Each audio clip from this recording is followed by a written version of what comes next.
Ce soir on se fait quoi? Ce soir on se fait ça d'Andreas Muschietti, sorti le 20 septembre 2017.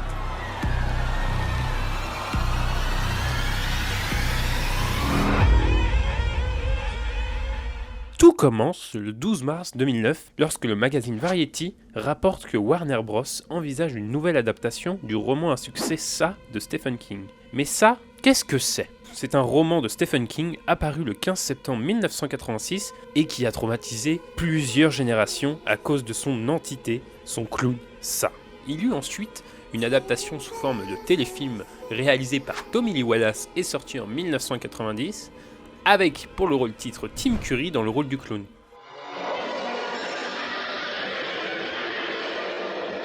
J'ai un bon sac d'engrais.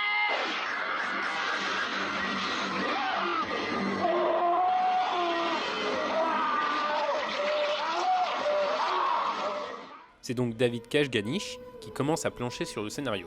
David Lean, Roy Lee et Doug Davidson seront eux à la production. Prenant en compte le fait que Warner Bros voulait adapter le roman en un seul et unique film, Kashganich a lu le roman afin de trouver une structure qui permettrait de placer un si grand nombre de personnages à deux périodes différentes dans un seul et même film. La Warner Bros souhaitait que le film soit rated R, ce qui signifie qu'un mineur de moins de 17 ans doit être accompagné. Kashganich a également dit que son choix de rêve pour incarner Creepshow aurait été Buster Keaton.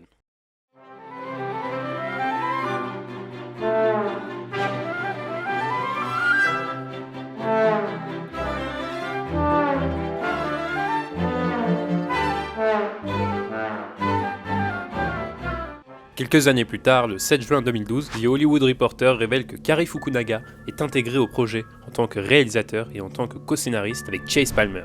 Cary Fukunaga, c'est ça, ça et ça.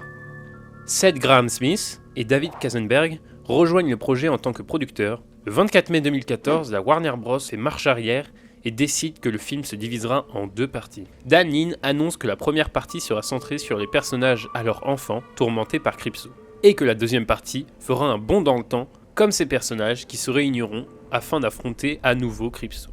Lean révèle également que Fukunaga a été engagé seulement pour la réalisation de la première partie, et qu'ils essayent de conclure un accord pour qu'ils coécrivent la seconde. Ensuite, le projet connaît de multiples retards, car il a été abandonné par Warner Bros, avant d'être finalement repris par New Line Cinema. Le tournage de la première partie était prévu pour l'été 2015, mais la production du film est interrompue à la suite d'un désaccord entre Fukunaga et New Line Cinema. La société de production souhaite en effet ne faire qu'un film pour des raisons budgétaires. Fukunaga refuse et quitte alors son poste de réalisateur. À la suite du départ de Fukunaga, un nouveau réalisateur est envisagé. Il s'agit d'Andreas Muschietti, qui s'est fait connaître grâce à son premier long métrage Mama. Ce film qui a remporté plusieurs prix dans des festivals, dont celui du Festival international de films fantastiques de Gérardmer en 2013. Il a été un succès au box-office et a rapporté plus de 146 millions de dollars aux recettes mondiales. Sa femme, Barbara Muschietti, rejoint aussi la production du film en tant que productrice. Le 1er février 2016, Andreas Muschietti poste sur son compte Instagram un croquis terrifiant révélant l'apparence de Creepshow. Andreas Muschietti va ensuite teaser de plus en plus l'arrivée de Creepshow sur son compte Instagram. Il ne fallait pas se tromper sur le rôle de Creepshow. L'acteur devait être parfait pour l'incarner. C'est donc l'acteur britannique Will Poulter qui a été approché. Malheureusement, en avril 2016, il annonce qu'il quitte le projet pour un conflit d'horaire. C'est donc 2 mois plus tard que Bill Skarsgård est annoncé comme le successeur de Will Poulter. Il a en effet réalisé de nombreuses auditions pour le clown. Anecdote, Bill était venu au casting déjà maquillé pour montrer qu'il était déjà dans le personnage.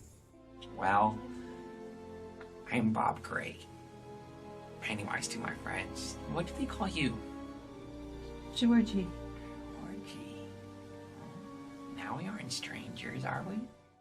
C'est à ce moment-là qu'ils annoncent le reste du casting. Entertainment Weekly publie en 2016 le costume de Creepshow. Il est loin d'être aussi large et coloré que celui de Tim Curry, mais la nouvelle version semble avoir donné plus de réflexion et d'intention derrière sa création. La costumière Jenny Bryant s'est inspirée de nombreuses époques pour le costume de Creepshow, l'époque médiévale, la Renaissance et l'époque victorienne. Bryant explique que le costume intègre toutes ses vies passées tout en soulignant que Creepshow est un clown d'une autre époque.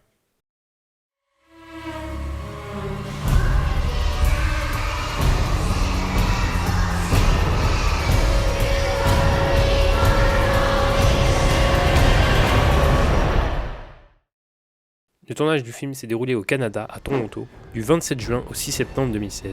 Les lieux qui ont été utilisés pour tourner ça se situent dans la municipalité de Port Hope, à Oshawa, en Ontario. Le 8 juillet 2016, Port Hope a subi un certain nombre de changements afin de transformer la ville en celle de Derry.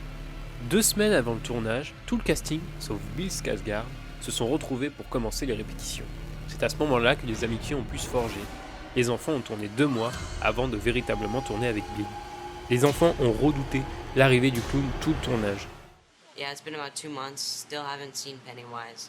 Today will be the first day. They're gonna put him in the place that we're about to film, and then when we go in there, they're gonna have our first reaction. Puis le jour où ils ont tourné ensemble, certains se sont mis à pleurer de peur devant sa terrifiante carrure.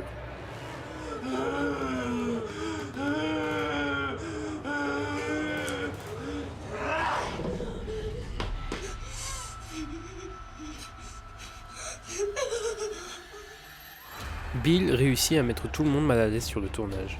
À partir du moment où il était en costume et maquillé, personne ne lui parlait. Il s'est lui-même isolé des autres membres de l'équipe.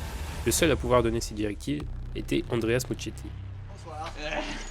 Hello. Good. En soi, il avait très peu de contact avec les autres. Il avait même une tente spéciale pour lui, où juste ses maquilleuses et sa costumière pouvaient y entrer. Anecdote, Bill pouvait véritablement loucher d'un seul œil. Ce qui devait se faire en post-prod s'est fait au moment du tournage, directement grâce à son talent.